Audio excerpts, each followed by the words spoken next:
أعوذ بالله من الشيطان الرجيم بسم الله الرحمن الرحيم الحمد لله رب العالمين نحمده ونستعينه ونستهديه ونستغفره ونعوذ بالله من شرور أنفسنا ومن سيئات أعمالنا من يهد الله فلا مضل له ومن يضلل فلا هادي له أشهد أن لا إله إلا الله وأن محمدا عبده ورسوله وصفي من خلقه وحبيبه صلاة وسلاما دائمين متلازمين وعلى آله وصحبه أجمعين رب اشرح لي صدري ويسر لي أمري واحلل عقدة من لساني يفقه قولي ربنا افتح بيننا قومنا بالحق وأنت خير الفاتحين اللهم فقهنا في الدين وعلمنا التأويل واهدنا إلى صراطك المستقيم.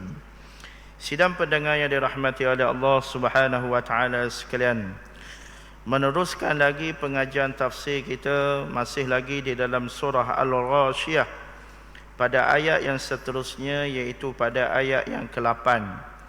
A'udzu billahi minasyaitonir rajim. Wujuhun yawma idzin na'imah لسعيها راضية في جنة عالية لا تسمع فيها لاغية فيها عين جارية فيها سرر مرفوعة وأكواب موضوعة ونمارق مصفوفة وزرابي مبثوثة.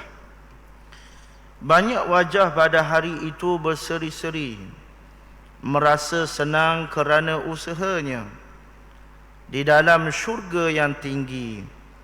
Tidak kamu dengar di dalamnya perkataan-perkataan yang tidak berguna. Di dalamnya ada mata air yang mengalir. Di dalamnya ada tahta-tahta yang ditinggikan dan gelas-gelas yang terletak, yakni didekatkannya, dan bantal-bantal sandaran yang tersusun, dan permaidani-permaidani yang terhampar.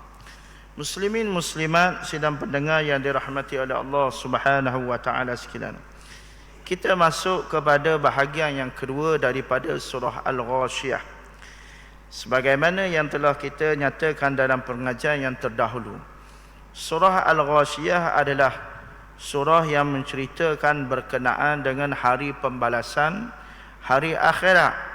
Dan pada permulaan daripada surah ini Allah Ta'ala telah menyatakan persoalan, hal ataka hadisul ghasyiyah, adakah telah datang kepada kamu berita tentang hari pembalasan, hari akhirat.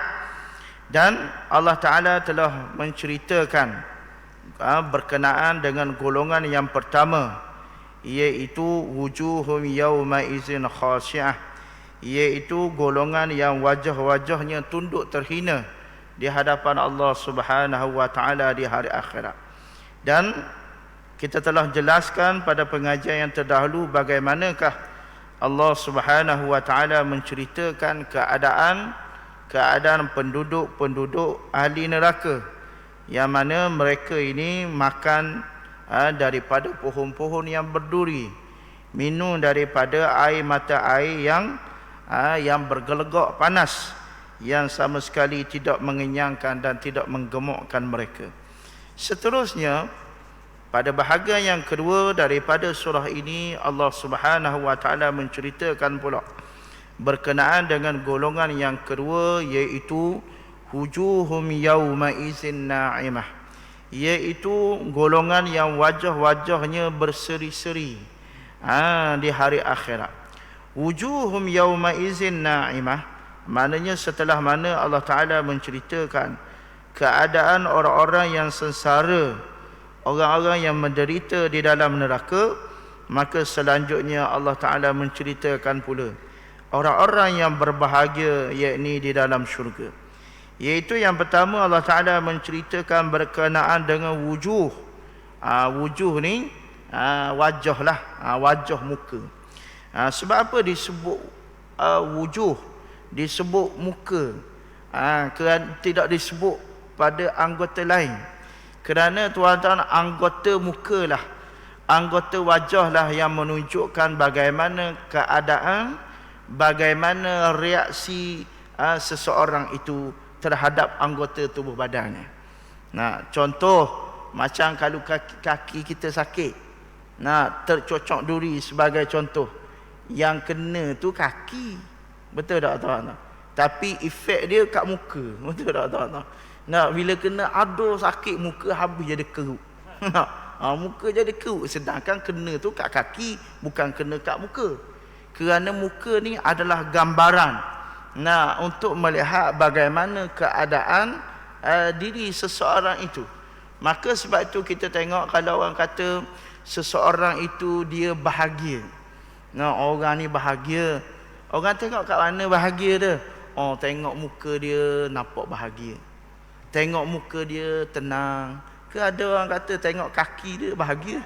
Ada? Tak ada. Mesti orang tengok muka.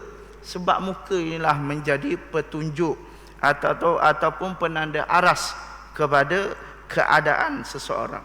Jadi Allah Ta'ala menyatakan bahawa wujuhun yawma izin, banyaknya wajah-wajah pada hari itu, yakni pada hari kiamat, na'imah. Na'imah ni maksudnya, kalau nak bahasa mudah, maksudnya dalam keadaan nikmat lah. Nah, tetapi kita nyatakan sini na'imah ni maksudnya berseri-seri. Berseri-seri, wajah yang berseri-seri gembira. Begitu juga boleh kita sebut makna yang lebih kurang sama dengan na'imah, iaitu nadirah. Nadirah, wujuhum yawma izin nadirah. Ini disebut juga dalam ayat yang lain. Maknanya wajah dia bercahaya, berseri-seri, gembira, bagi orang-orang yang beriman. Kerana apa? Berseri-seri itu kerana mereka memperolehi kenikmatan yang dikenali. Maksudnya dia masuk dalam syurga, dia mendapat nikmat-nikmat yang diketahui. Nah, sebagaimana disebut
di atas dunia dahulu. Lisa'yiha radiyah, mereka merasa senang kerana usahanya. Usaha apa? Usaha ketaatan yang telah dilakukan di atas dunia dulu. Mengikut Sufyan As-Sawri menyatakan, yakni telah menyukai, meredai terhadap amal perbuatannya dahulu. Maksudnya kita kata itu, kita baca dalam ayat yang terdahulu dalam surah Al-Fajr. Nah, ketika mana Allah Ta'ala menjemput jiwa-jiwa orang yang beriman, ketika mana saat Allah Ta'ala panggil nak bertemu ke hadrat Allah Ta'ala, maksudnya ketika nak matilah. Ketika nak mati, Allah Ta'ala jemput orang beriman. Ya ayyatuhan nafsul mutmainnah, irji'i ila rabbiki radiyatan mardiyah. Wahai jiwa yang tenang, pulanglah ke hadrat Allah Ta'ala dengan puas, dengan redha. Maksud redha ni puas, puas hati. Nah, maksudnya apa tuan-tuan? Kita ni kita nak berharaplah. Nah, supaya kita nanti pulang ke hadrat Allah Ta'ala dengan keadaan puas. Masuk puas apa di sini? Iaitu yang pertama, rasa puas hati dapat melaksanakan segala ketaatan kepada Allah. Maknanya tuan-tuan, apa yang Allah Ta'ala perintahkan kepada kita, kita dapat buat dengan sempurna. Kita rasa puas hati. Nah, kita rasa puas hati. Dan lagi memuaskan hati kita, bukan sahaja kita dapat melaksanakan ketaatan yang Allah Ta'ala suruh, bahkan kita dapat tambah lagi dengan lebih baik, dengan nilai tambah dengan amalan-amalan sunat. Maknanya kita nak ngadak Allah Ta'ala biar puas hati tuan. Nah, jangan ngadak Allah Ta'ala tak puas hati. Nah, maksud tak puas hati ni bila mati barulah sedar, ya Allah, banyak lagi ni amal tak buat. Tu yang mari rasa tak puas hati. Sebab tu orang-orang yang mati, yang tidak beramal, dia minta kepada Allah Ta'ala supaya apa? Supaya kembali semula ke bumi. Nah, sekejap supaya boleh buat amal soleh. Sebab apa? Sebab dia tak berhati, tak dapat melakukan.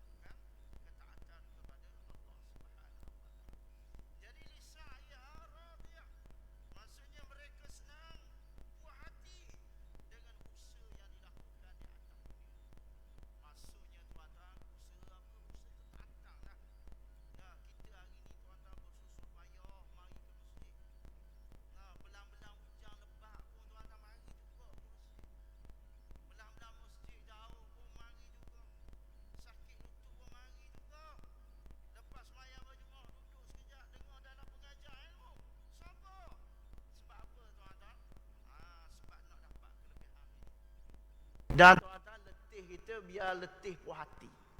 Nah, puas hati dalam melakukan ketaatan kepada Allah Subhanahu wa Ta'ala. Ini disebut bagaimana gambaran keadaan orang-orang ahli syurga yang berseri-seri wajahnya, yang bergembira dengan hasil usaha yang dilakukan di atas dunia dahulu.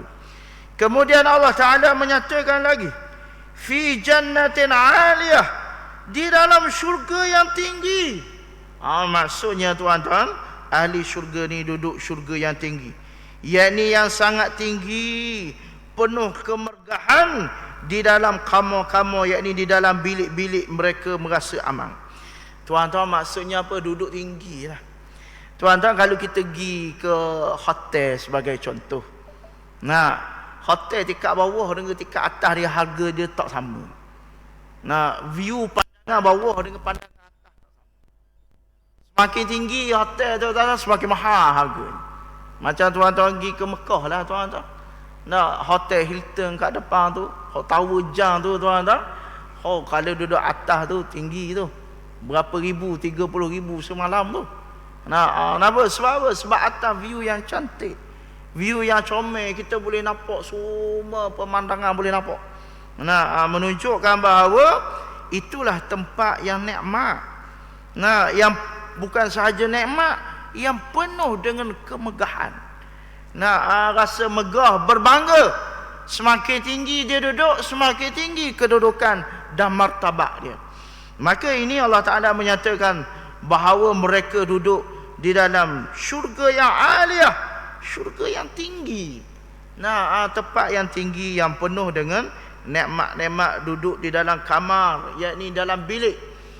Dia tak sebut bilik tuan-tuan, kamar. Kamar ni maksudnya tempat beradu yang istimewa lah.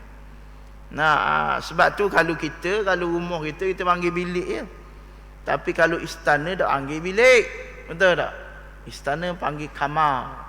Menunjukkan apa? Perbezaan yang ada di antara kamar-kamar dengan bilik-bilik biasa. Jadi orang duduk dalam syurga, bilik dia bukan bilik biasa. Lagi Allah Ta'ala menceritakan keadaan di dalam syurga. La tasma'u fiha lariyah, tidak kamu dengar di dalamnya perkataan-perkataan yang lara, perkataan-perkataan yang tidak berguna. Lara ni tidak manfaat. Maksudnya, di dalam syurga yang menjadi tempat tinggal mereka, tidak akan mendengar ucapan yang tidak bermanfaat. Kerana ahli syurga, ucapan-ucapan mereka adalah tasbih. Nah, adalah puji-pujian kepada Allah Ta'ala. Tidak ada lagi perkataan-perkataan yang kotor. Tidak ada perkataan-perkataan dosa. Bahkan tidak ada perkataan-perkataan yang lara. Perkataan yang lara tak bermanfaat. Semuanya ucapan-ucapan adalah ucapan tasbih. Ucapan tahmid yang memuji Allah Ta'ala atas kurnia yang telah diberi oleh Allah Subhanahu wa Ta'ala kepada ahli-ahli syurga. Nah, itu disebut bahawa dalam syurga tak ada lah dengar perkataan-perkataan yang tidak baik. Berbezalah kita duduk di atas dunia ni tuan-tuan, banyak-banyak kita dengar perkataan-perkataan yang tidak baik. Nah, sama ada perkataan-perkataan yang dosa. Perkataan-perkataan yang dosa sebagai contoh mengumpat, mencaci, menghina, itu semua dosa.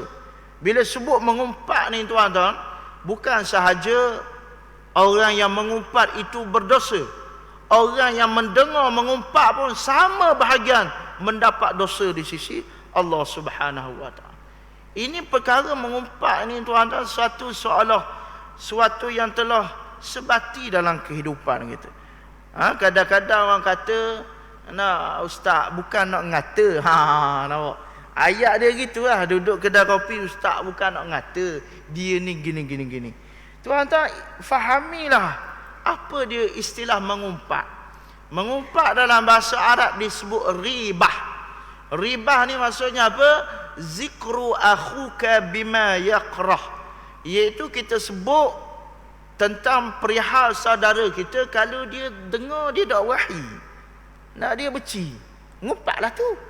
Nah, walaupun perkara itu betul. Ya, mengumpat itu perkara yang betul. Nah, macam saya kata tadilah, "Ustaz, bukan kita nak kata ke dia ni?" Bukan nak kata. Bukan nak kata tu jawapannya mengatalah tu. Nampak? Jadi tuan-tuan, mengumpat ni dia dosa. Dan orang yang mendengar pun sama dosa juga. Sebab itu disebut dalam hadis Nabi SAW, bagi orang yang mendengar orang yang mengumpat, sekiranya dia berkuasa, maka hendaklah dia cegah orang tu mengumpat. Kalau dia tak berkuasa, tak ada kuasa nak tegar, semua orang turu-turu belaka, kita udak-udak, maka hendaklah kamu beredar daripada majlis. Maksudnya apa? Keluar daripada majlis tu, jangan duduk situ. Kalau awak duduk situ, sama-sama dengan awak akan dapat dosa di sisi Allah Ta'ala.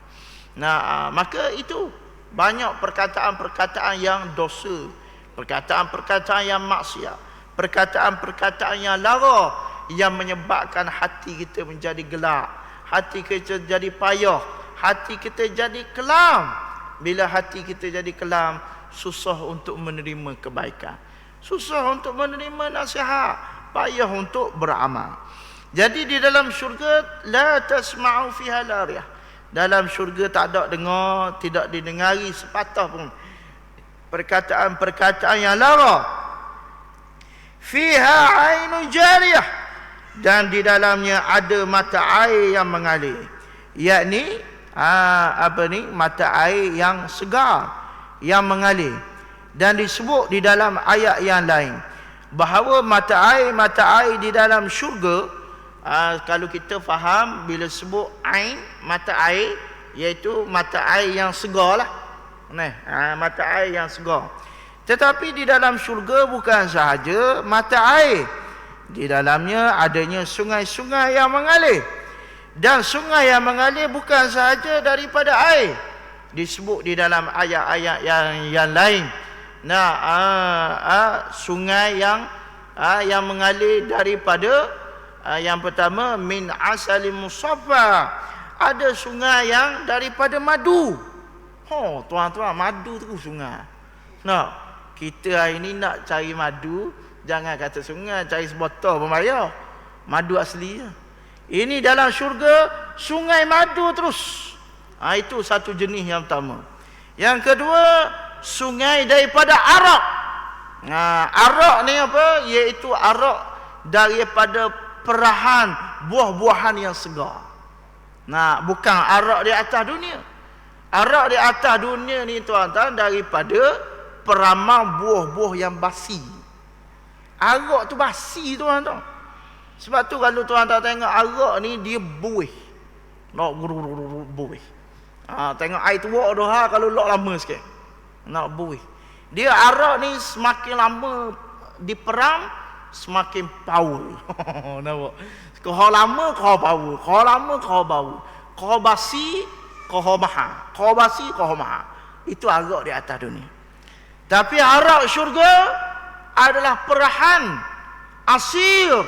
Asir ni perahan buah-buahan yang segar. Nah, buah-buahan yang segar.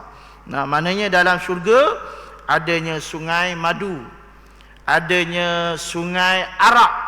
Nah, yang mana kalau sungai arak, sungai madu ni jawapannya terjun sekali minum air lalu. Hal ni baru betul tuan-tuan pepatah Melayu kita. Pepatah Melayu kita ada sebut sambil menyelam sambil minum air. Pepatah ni tuan-tuan relevan di dalam syurga, tak relevan atas dunia. Kalau atas dunia ni sambil nyelam sambil minum air, jawapannya apa? Jawapannya lemah bebok. Nampak? Tapi dalam syurga munasabah, relation. Nampak? Sambil nyelam sambil minum air. Sebab apa? Memang sungai yang telah nikmat untuk sedia untuk diminum. Begitu juga mata-mata air yang berada di dalam syurga. Kemudian Allah Ta'ala menjelaskan lagi sifat bagi syurga. Fiha sururum marfu'ah.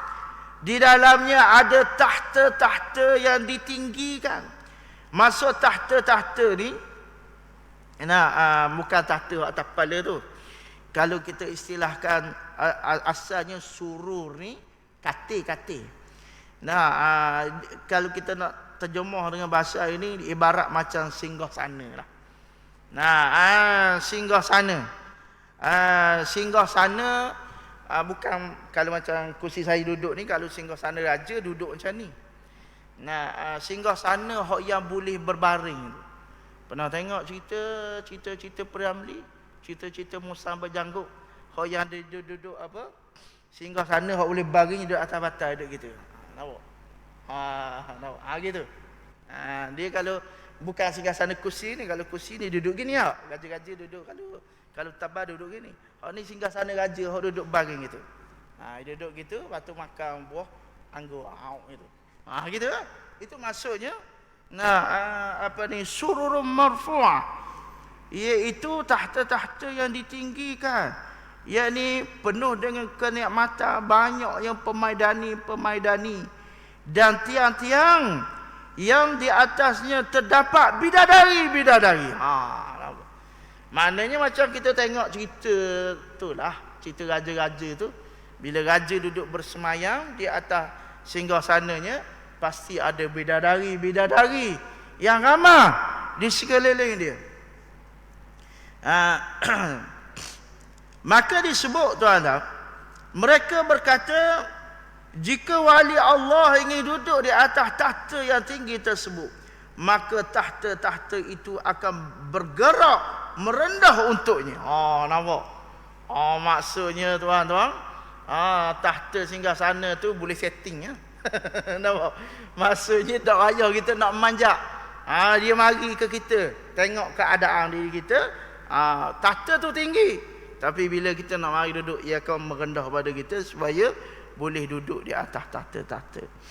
Jadi disebut bidadari. Bidadari ini disebut terlalu banyak di dalam Al-Quran. Di antaranya disebut wahurun ain ka'amsalin lu'lu'il maknun. Hurun ain ni kalau kita terjemah dalam bil lafzi, hurun ain ni penyejuk mata. Nampak maknanya mata dia tu mata yang bulat getar. Maksudnya mata yang bulat yang nampak hitam dia tu. Nampak hitam, maknanya apa? Comel lah. Dan bidadari ini dikurniakan kepada ahli syurga lelaki. Ni nak sebut sikit. Di antara nikmat yang Allah Ta'ala beri kepada ahli syurga lelaki adalah bidadari. Dan bidadari-bidadari ini dikurniakan tidak terhingga mengikut qada tahap masing-masing. Maksudnya kedudukan amal masing-masing. Ada yang dapat seorang, ada yang dapat 2, ada yang dapat 10, ada yang dapat 100. Ikut tahap keimanan, amalan yang dilakukan masing-masing. Dan tuan-tuan kena ingat bahawa bidadari-bidadari ni, saya teringat satu hadis Nabi SAW. Bab berkenaan ini adalah pesanan untuk kaum-kaum isteri. Ada disebut dalam satu hadis Nabi SAW bahawa Nabi SAW melarang ataupun mencela isteri-isteri yang mendurhakai suami. Nah, disebut dalam hadis, ada disebut dalam kitab Riyadhus Shalihin bab wasiyati bin nisa. Nah, Rasulullah SAW menyatakan kepada kaum wanita, wahai isteri-isteri, jangan sesekali kamu menyakiti suami kamu. Kerana apa? Kerana bila mana kamu menyakiti suami kamu, maka bidadari-bidadari akan berdoa menyatakan semoga Allah Ta'ala melaknat kamu, iaitu melaknat isteri yang mendurhakai suami tadi. Dan bidadari-bidadari itu pun berkata,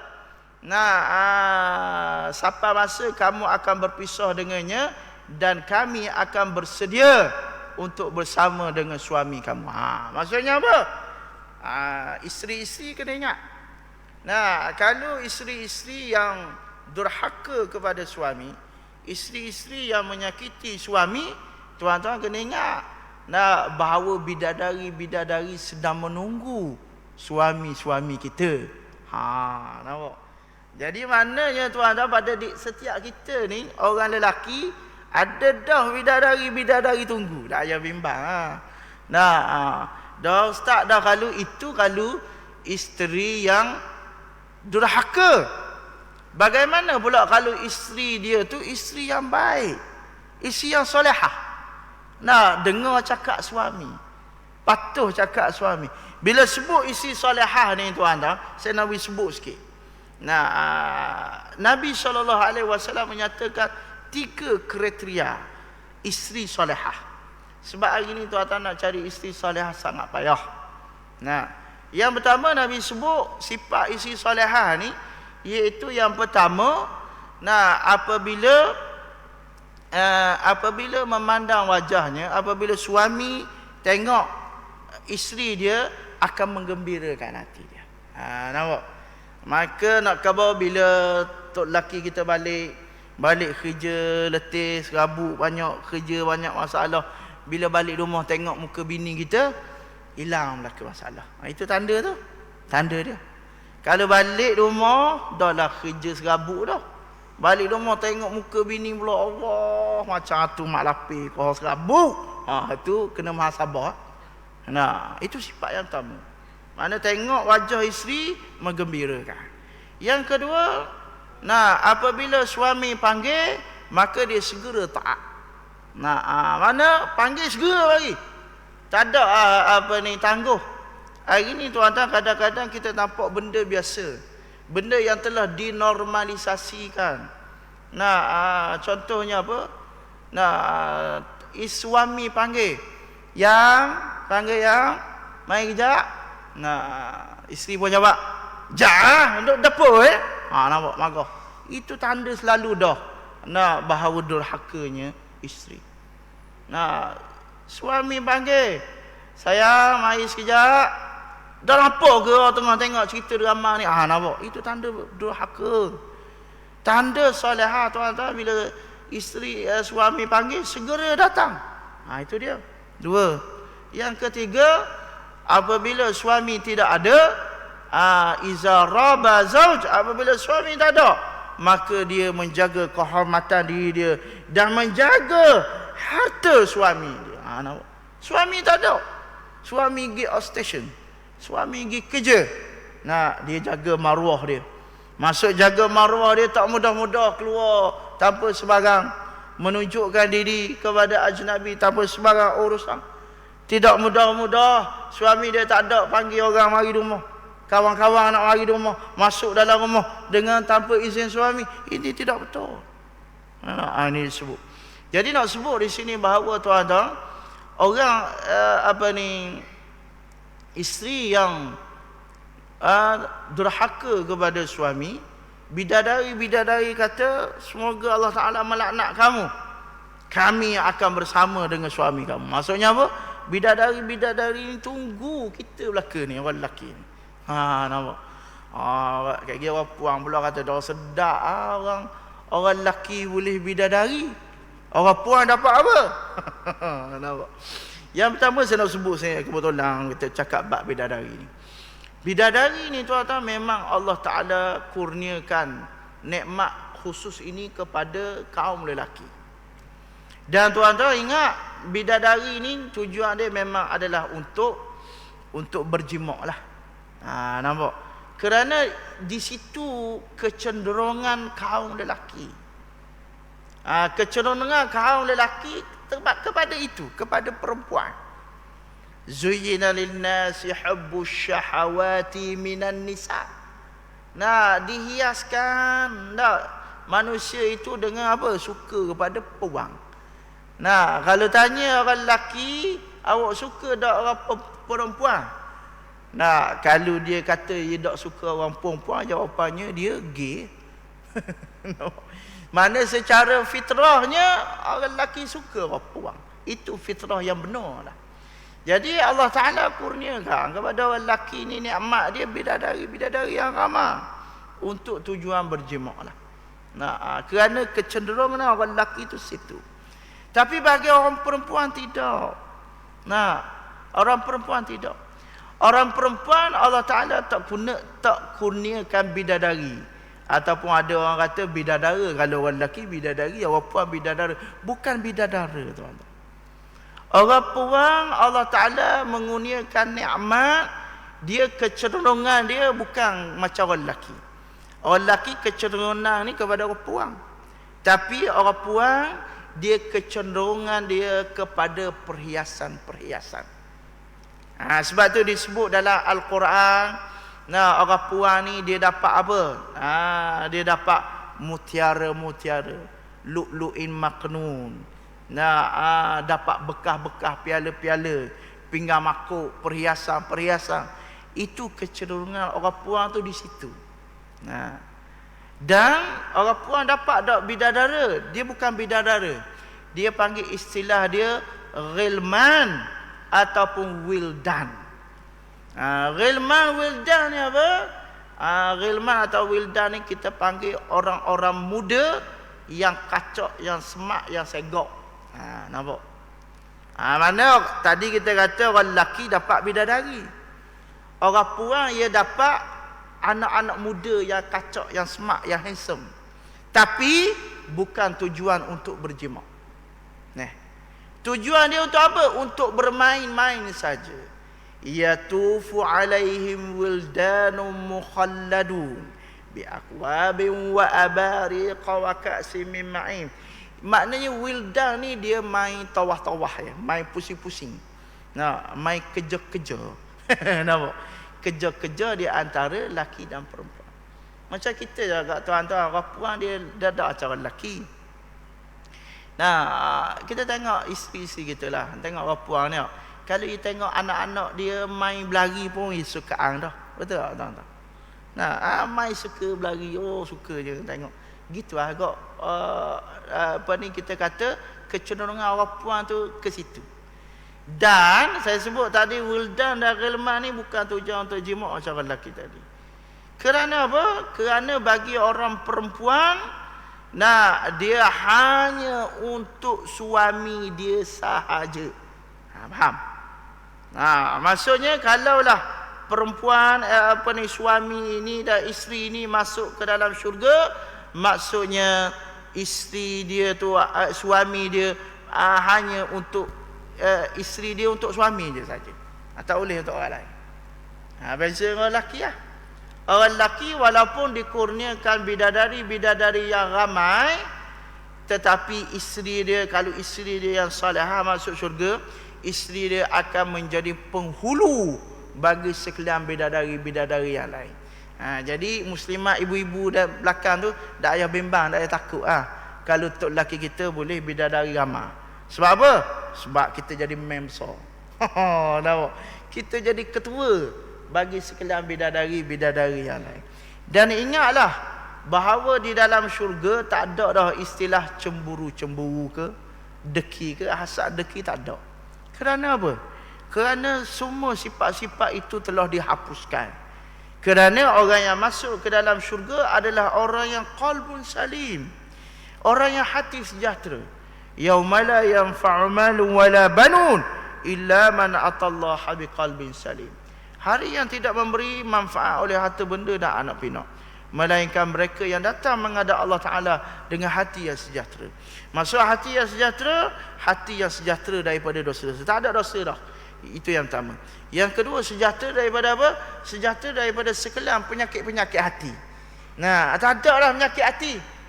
Penyakit hasad, wujud, takabur, deki, dendam, cemburu, tak ada. Sebab tu ahli syurga dia tak jealous. Tak jealous tengok orang ni dapat nikmat ni, orang ni dapat ni, orang ni duduk syurga pertama, syurga ketiga, syurga Firdaus, syurga Ma'wah. Dia tak ada deki. Sebab sifat itu telah dihilangkan oleh Allah Subhanahu wa taala. Begitu dia nikmat, Allah Taala menceritakan sifat dalam syurga. Wa aqwabun mawdu'ah, dan gelas-gelas yang diletakkan, didekatkan. Maksud gelas ini didekatkan kepada dia. Aqwab, kop. Kop ni maksudnya nak gelas yang setelah sedia terisi air. Dah ayah nak curah dah, seruk mari lalu. Kop ni dia lebih kepada piala lah. Lebih piala macam gini lah. Yang duduk cekok ni. Wa namariqu masfufah. Dan bantal-bantal sandaran yang tersusun. Batal-batal macam saya kata tadi. Batal-batal hok nak duduk lekok. Nampak batal-batal yang banyak. Wa zarabiyu mabsusah, dan permaidani yang terhampar. Maknanya permaidani yang banyak. Maka begitulah tuan-tuan, golongan yang kedua yang disifatkan oleh Allah Subhanahu wa taala, golongan-golongan yang naimah, golongan-golongan yang mendapat nikmat, yang wajah berseri di hari akhirat. Insya-Allah kita sambung pada pengajian yang akan datang. Wallahu subhanahu wa taala alam. Aqulu ma sami'tum, qul qawli hadza wa astaghfirullah li wa lakum. Wassalamu alaikum warahmatullahi taala wabarakatuh. Bismillah.